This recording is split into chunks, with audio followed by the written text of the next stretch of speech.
우리가 잘 읽지 않는 학개서를 오늘 살펴보고자 하는데요. 학개서는 12소선지서, 그러니까 소선지서가 12권으로 되어져 있지 않습니까? 근데 이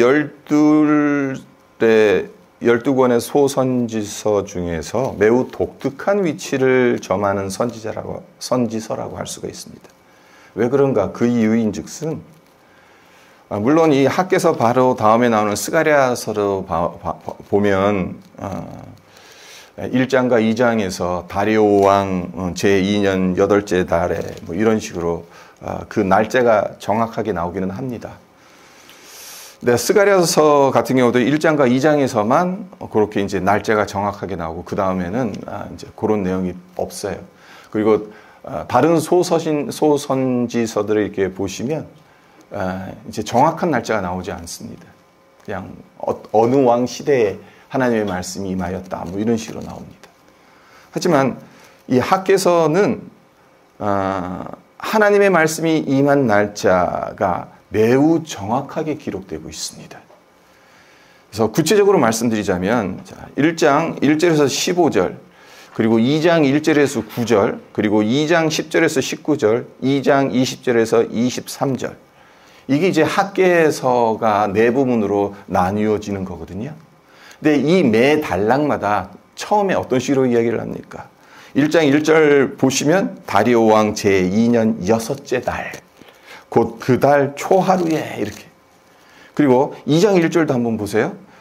7째 달, 곧 그 달 21일에 여호와의 말씀이 선지자 학개에게 임하니라. 그렇게 되어져 있죠.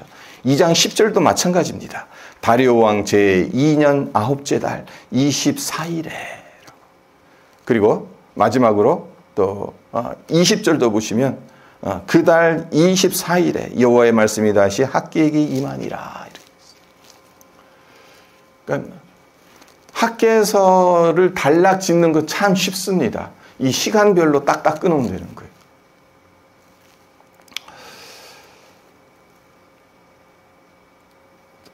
이렇게 매 단락마다 하나님의 말씀이 학개에게 언제 임했는지 그 날짜가 정확하게 기록되어 있다는 거죠. 성도 여러분, 이것이 무엇을 의미하는지 너무나 자명하지 않습니까? 왜 다른 소선지서들과 달리 학개서에선 이렇게 정확한 날짜가 기록되어져 있을까? 한번 생각을 해보세요. 하나님께서 학개 선지자를 통해 분명한 목적을 가지고 계속해서 말씀하신 것이고, 그 목적을 이루기 위해 당신의 백성을 직접 이끌고 가신다는 의미가 담겨 있는 겁니다. 그러니까 유다 백성들을 더 이상 방치하시지 않는다는, 그리고 그들에게 약속하신 말씀을 반드시 성취하시겠다는 강력한 의지를 정확한 날짜로 딱 못 박아서 이날 하나님의 말씀이 임했다, 이런 식으로. 그러니까 하나님의 뜻, 하나님의 의지를 명확하게 표명하는 거죠. 자, 그렇다면 이런 질문이 생깁니다. 어떤 상황에 놓여져 있었길래 그 당시 유다 백성들이 하나님께서 이런 메시지를 주시는 것이냐는 거죠.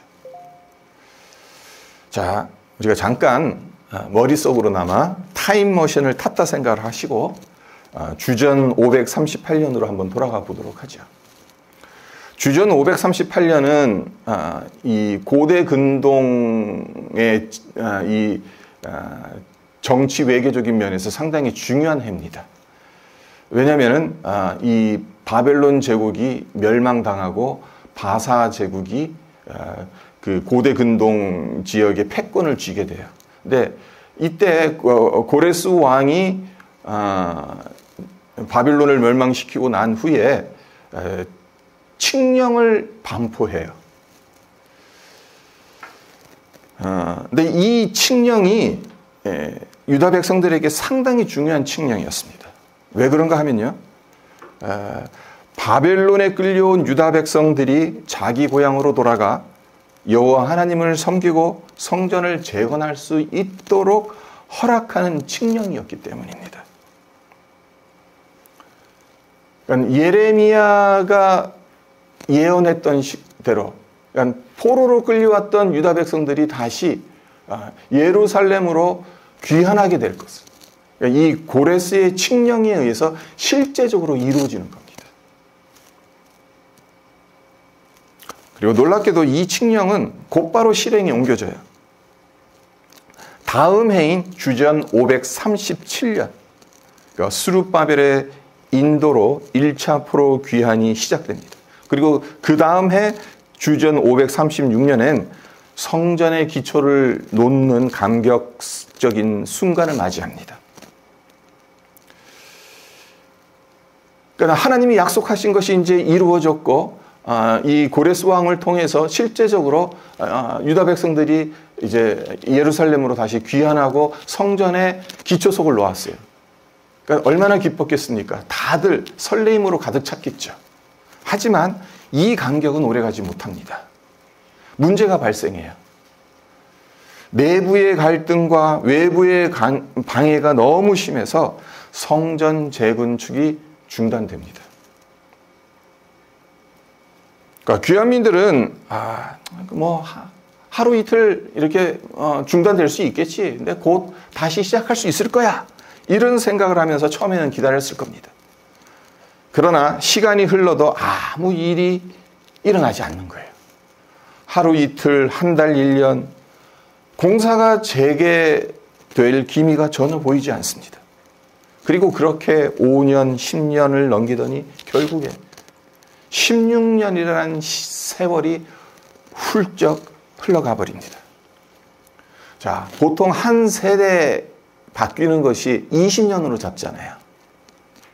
그러니까 16년이라 하면 한 세대가, 그러니까 거의 한 세대가 바뀌는 거의 그토록 긴 시간이라는 겁니다. 이 긴 시간 동안 성전 재건이 중단되었습니다. 유다 백성들의 마음이 어떠했을까 한번 짐작해 보십시오. 그리고 이것도 한번 생각해 보세요. 현실적으로 귀환한 유다 백성들에게 하루하루 살아가는 것은 그 자체로 매우 고된 일입니다. 황폐한 고토에서 집을 지어야 합니다. 밭을 일구고 자녀를 키워야 해요. 현실은 너무나 팍팍합니다. 먹고 사는 문제는 그들의 어깨를 짓누릅니다.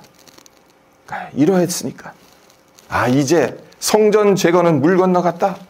16년 전 그땐 가능했을런지 모르겠지만 지금은 불가능해. 이런 마음이 들지 않았겠습니까? 성전 건축의 불씨가 그들 마음속에서 사그라드는 것은 너무나 당연할런지도 몰라요.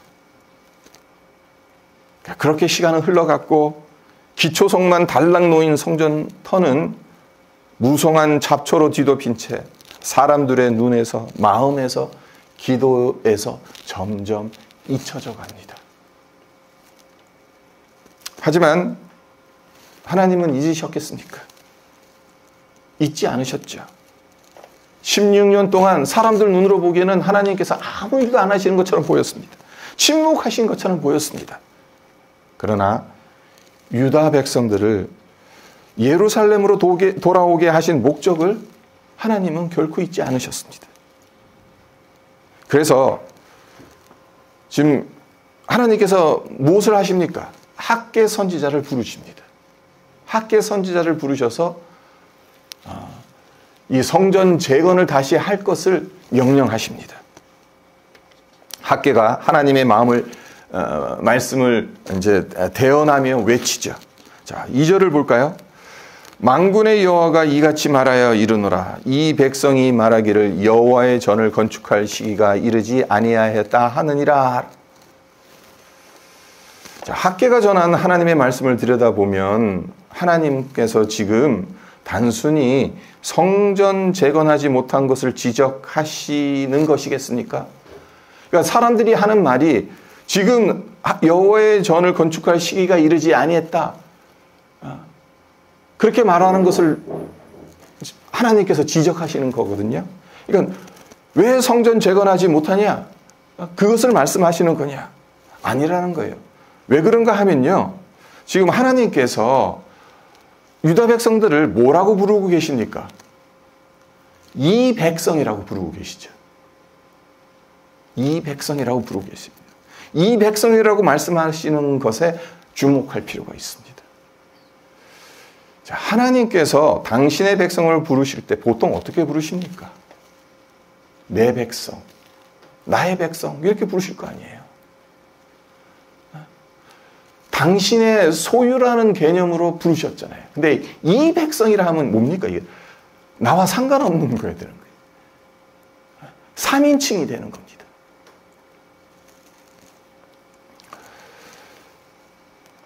내 백성이라고 하지 않고 이 백성이라고 부르시는 것. 왜 이렇게 하시는 것이겠습니까? 유다 백성들이 하나님으로부터 멀어졌기 때문입니다. 그들의 영적 무감각을 하나님께서 안타까워 하셨기 때문에 내 백성이라고 부르지 않고 이 백성이다라고 부르신 거예요. 그러니까 지금 16년 동안 방치되어져 있는 이 성전 재건, 그러니까 하나님의 마음이 너무 아프신 거죠. 이어서 5절과 7절도 보세요. 그러므로 이제 만군의 여호와가 이같이 말하노니 너희는 너희의 행위를 살필지니라. 만군의 여호와가 말하노니 너희는 자기의 행위를 살필지니라. 두 절에 걸쳐서 반복해서 하나님께서 하시는 말씀이 뭡니까? 너희의 행위를, 자기의 행위를 살피라고 말씀하시죠. 그러니까 하나님께서 성전 재건을 다시 시작하라는 명령을 내리시기 전입니다. 지금. 그 전에 하시는 말씀이 잠깐 멈추고 내 삶을 돌아보라는 겁니다. 16년 동안 무슨 일이 있었는지, 너희가 어떻게 살아왔는지, 왜 성전 재건을 하지 못했는지 그 이유를 너희 나름대로 한번 분석해보고 고민해보고 살펴보라고 하나님께서 말씀하시는 겁니다. 여러분, 우린 참 바쁘죠? 무언가를 하느라 늘 분주합니다. 하지만 바쁜 것이 꼭 중요한 일을 하고 있는 건 아니지 않습니까? 하나님은 우리에게 물으십니다. 지금 너희가 정말 중요한 걸 놓치고 있는 건 아닌가? 열심히 사는 건 안다. 하지만 그 열심이 나를 위한 것이냐?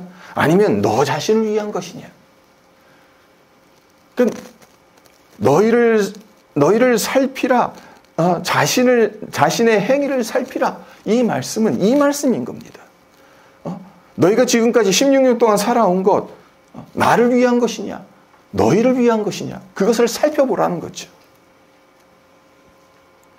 그 이후에 학개는 이제 유다 백성들의 현실을 진단합니다. 어떤 식으로 진단합니까? 6절을 보실까요? 너희가 많이 부릴지라도 수확이 적으며 먹을지라도 배부르지 못하며 마실지라도 흡족하지 못하며 입어도 따뜻하지 못하며 일꾼이 삭슬을 받아도 그것을 구멍 뚫어진 전대에 넣음이 되느니라. 열심히 씨를 뿌렸지만 추수는 얼마 안 된다는 겁니다. 먹어도 배부르지 않습니다. 마셔도 목이 마릅니다. 돈을 벌어도 남는 게 없습니다. 흔히 직장인들 가르쳐서 그렇게 얘기하잖아요. 오늘 월급을 받았어요. 근데 그 다음날 다 사라집니다. 그냥 이 돈은 잠깐 나의 은행 잔고에 잠깐 왔다가 스쳐간다. 뭐 그런 말들을 직장인들이 하지 않습니까? 그러니까 돈을 벌었는데 이거 뭐 하루 이틀 지나고 나니까 아무것도 남는 게 없는 겁니다. 참으로 황당하죠. 왜 이런 일이 벌어진 것이겠습니까? 하나님께서 그 이유를 9절 하반절에서 말씀하세요. 자, 9절 하반절을 보겠습니다. 내 집은 황폐하였을 때 너희는 각각 자기의 집을 짓기 위하여 빨랐습니다. 무슨 뜻입니까? 하나님의 집, 성전 지금 무너진 채 지금 16년 동안 방치되어져 있는 그런 가운데서도 자기 집을 짓는 데는 심혈을 기울였다는 뜻이죠. 하나님께서 무엇을 말씀하고 싶어 하시는 겁니까? 성전은 단순한 건물이 아닙니다. 성전은 하나님과의 관계, 하나님 중심의 삶, 그리고 하나님을 향한 열정과 믿음의 상징이에요. 그렇기 때문에 성전 공사를 방치했다는 것은 하나님과의 관계를 방치했다는 의미이고, 믿음을 뒷전으로 미룬 것, 또 하나님보다 내 일, 내 삶을 더 중요하게 여겼다는 의미입니다.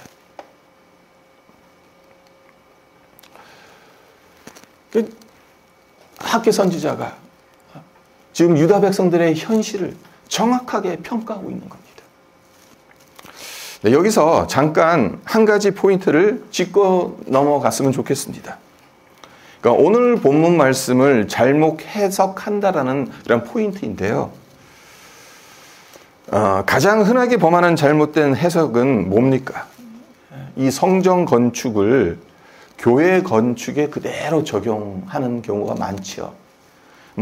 요즘에는 이 학교에서 이 본문 말씀을 가지고 성전 건축과 연결해서 설교하는 목사님들이 많지는 않는 것 같습니다만은, 한 10년 전, 20년 전만 해도 교회 건물을 지어야 하는 시점이 되면 항상 학개서 말씀이 등장을 합니다.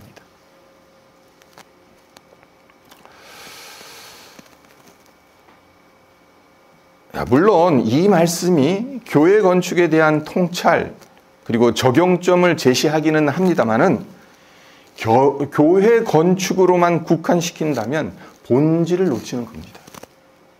왜 그렇습니까? 구약 성경의 성전 건축을 오늘날의 예배당 건축과 같은 수준으로 생각해서는 안 되는 거예요. 성전은 하나님의 임재를 상징하는 곳이고 이스라엘 백성들의 신앙 중심지라고 방금 전에 말씀드렸잖아요. 그게 이제 구약 시대의 성전입니다. 하지만 오늘날은 어떻습니까? 달라요. 예수 그리스도께서 이 땅에 오신 후, 그리고 성령이 임하신 이후 성전은 더 이상 건물로 존재하지 않습니다. 성전은 어떤 식으로 존재합니까? 이제 고린도전서 6장 19절을 보면 성전이 어떤 식으로 존재하는지 우리가 알 수 있죠. 제가 읽어드립니다. 너희 몸은 너희가 하나님께로부터 받은 바 너희 가운데 계신 성령의 전인 줄을 알지 못하느냐. 그러니까 신약 시대의 성전은 더 이상 건물이 아닙니다.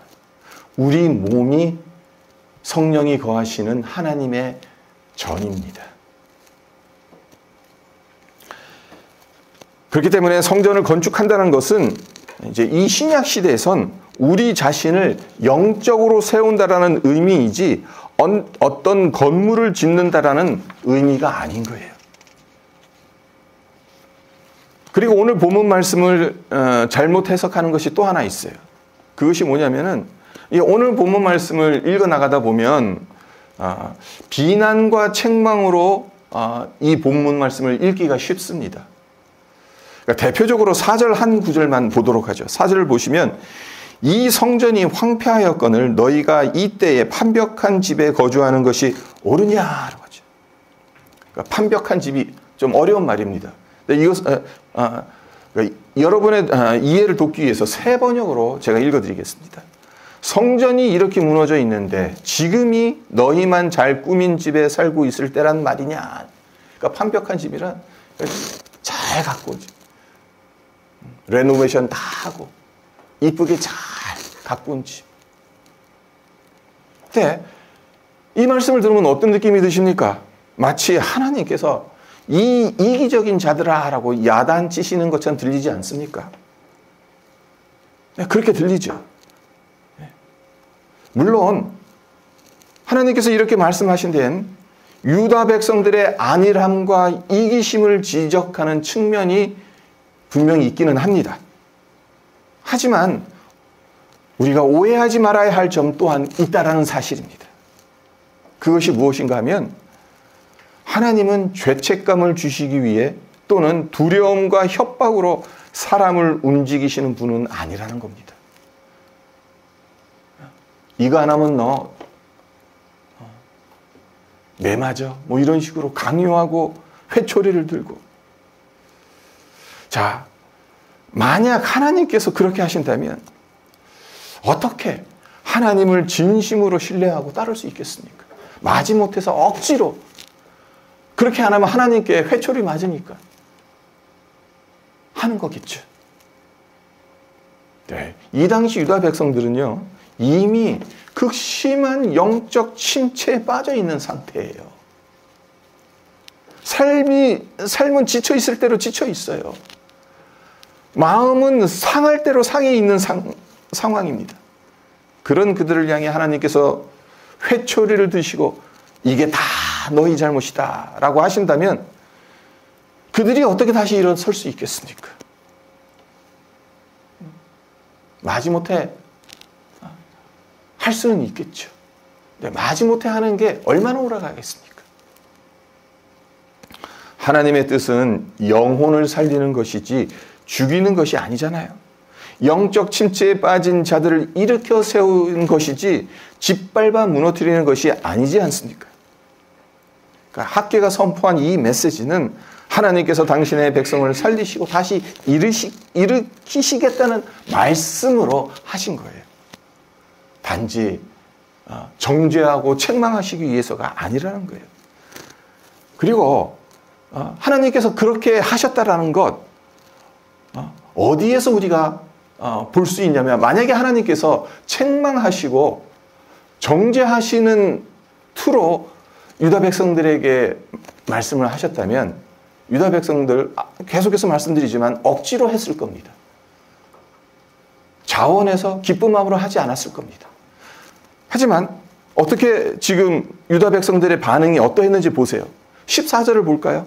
14절을 보시면 여호와께서 스알디엘의 아들 유다 총독 스룹바벨의 마음과 여호사닥의 아들 대제사장 여호수아의 마음과 남은 모든 백성의 마음을 감동시키심에 그들이 와서 만군의 여호와 그들의 하나님의 전 공사를 하였으니. 자, 여기서 가장 중요한 단어가 뭘 것 같습니까? 어떤 단어가 이 14절의 핵심 단어라고 생각이 드십니까? 감동이죠. 네, 맞습니다.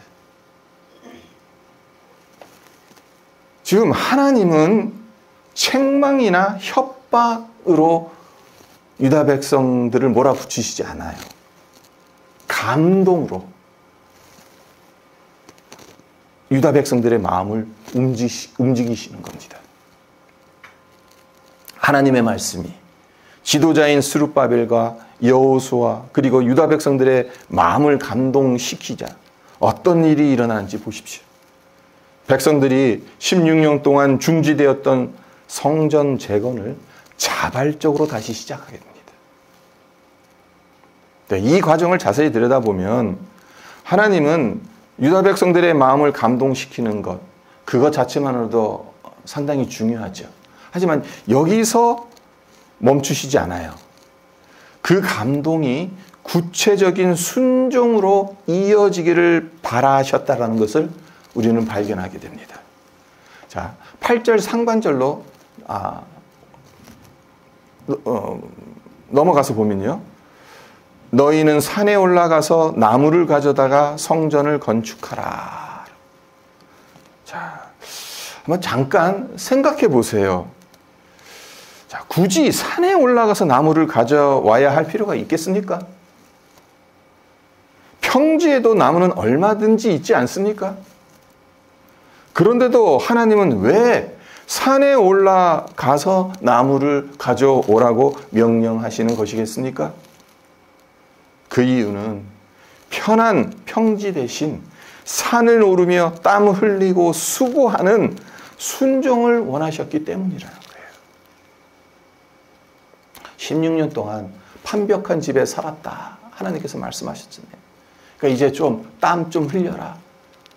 몸을 좀 움직여라. 산에 올라가서 평지에도 나무가 많겠지만 산에 올라가서 수고를 해서 그 나무를 가지고 와서 그것으로 성전을 지어라. 이 말씀을 하시죠. 그리고 이것도 생각해 보세요. 왜 하필 나무일까요?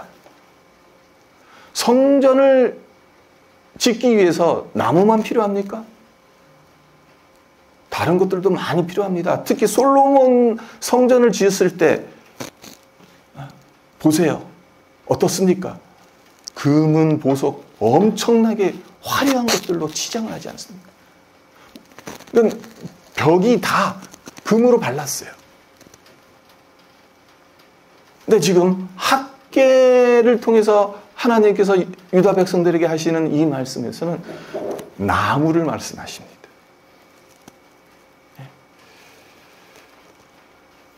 금이나 은이나 보석 같은 귀한 재료가 웅장하고 아름다운 성전을 짓기에 훨씬 더 어울릴 텐데 하나님은 금은 보석은 말씀하시지 않고 나무를 해가지고 와라 라고 말씀하세요. 여기에 담긴 하나님의 의도가 무엇이겠습니까? 하나님께서 원하시는 것은 화려한 외형이 아니라는 거죠. 평범한 재료를 통해 드려지는 진심 어린 순종을 하나님께서 원하신다는 겁니다. 그러니까 실제적으로 솔로몬 성전과 지금 이 학계가 말하고 있는 이 성전은 스룹바벨 성전이라고 불리거든요. 네. 솔로몬 성전과 스룹바벨 성전을 비교하면 스룹바벨 성전은 솔로몬 성전에 비해서 이건 비교가 안 돼요. 너무 초라해요.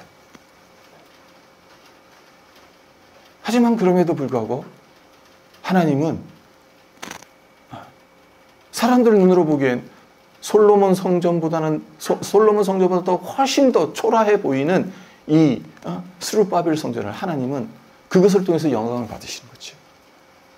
거기에 임재하시는 것을 하나님은 기뻐하시는 겁니다.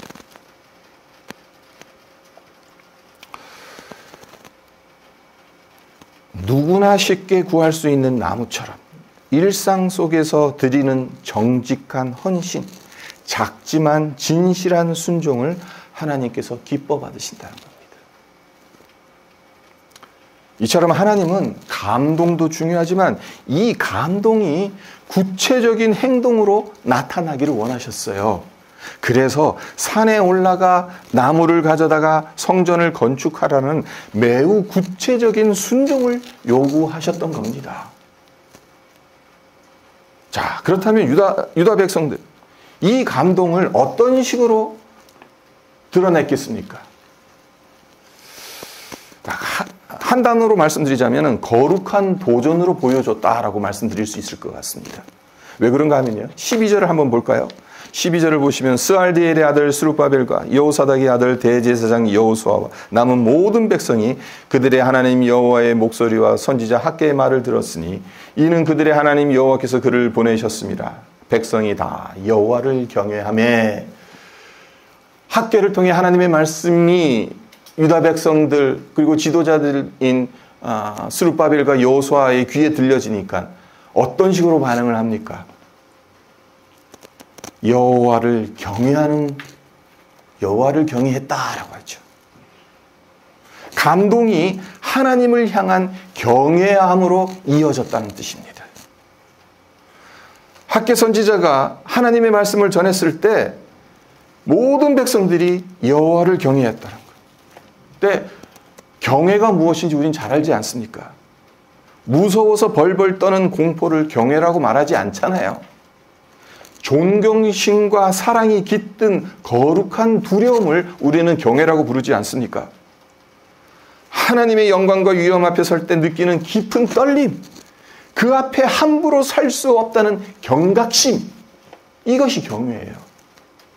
그러니까 이런 점에서 하나님 경외는 더 이상 하나님이 안 계시는 것처럼 살 수 없다는 영적 각성이라고 정의할 수 있습니다. 그러니까 버릴 건 버리고 끊을 건 끊겠다는 거룩한 도전의 자리로 나아가는 것이다 라고 말할 수 있다는 겁니다. 감동을 받고 유다 백성들이 감동을 받고 그에 대한 반응이 이러한 거룩한 도전의 자리로 나아갔다는 거예요. 하나님을 경외하겠다라는 그 결단의 자리로 나아갔다는 것이 중요한 거죠. 이제 오늘 본문 말씀의 마지막 부분인 13절과 14절 하반절을 보도록 합니다. 그때 여호와의 사자 학개가 여호와의 위임을 받아 백성에게 말하여 이르되 여호와가 말하노니 내가 너희와 함께하노라 하니라. 그들이 와서 만군의 여호와 그들의 하나님 전 공사를 하였으니. 자, 무엇이 유다 백성들을 다시 일으켜 세웠습니까? 자, 13절 말씀에 따르자면 내가 너희와 함께 하겠다라는 하나님의 말씀입니다. 이 말씀이 유다 백성들에게 거룩한 도전으로 다가갔습니다. 이 말씀 한마디에 16년 동안 주저앉아 있었던 자리를 박차고 다시 일어설 수 있었던 겁니다. 무너진 마음이 다시 세워졌고 멈춰 있던 손이 움직일 수 있었던 겁니다. 이게 진짜 감동이지 뭐가 감동이겠습니까? 그렇습니다. 하나님의 말씀은 이론이나 추상적인 개념이 아닙니다. 살아있는 말씀입니다. 우리 삶 속에서 구체적인 역사로 나타나는 하나님의 능력입니다. 고난 가운데 하나님이 나와 함께 하신다는 말씀 하나 붙들고 다시 일어서 본 경험이 있는 자들은 이 사실을 누구보다도 더 잘 알죠.